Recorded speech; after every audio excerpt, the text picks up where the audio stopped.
Среќен крај имаше за семејството кое со две малолетни деца викендов остана завеано во викендица на Попова шапка.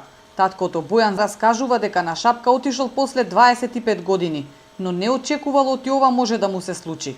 Откако снемало струја и виделе дека не можат да излезат од викендицата, а немале ниту доволно храна и огрев, се јавиле секаде. Во евакуирањето им помогнала полицијата. Не служија полицајците од тука што бе на шапка присутни. Дојда се качија горе, нека се ги земаа детето на рамо и пуштија.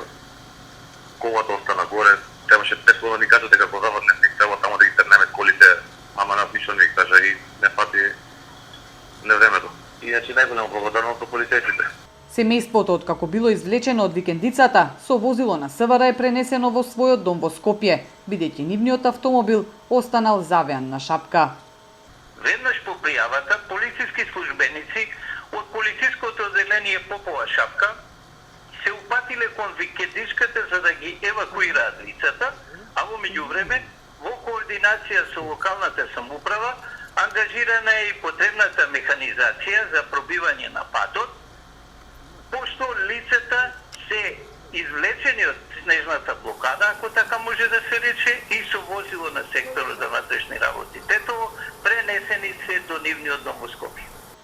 Попова шапка е непредвидлива и не е првпат снежни наноси да завијат викендици, автомобили или патишта, особено кога пообилно врне снег и има виулици.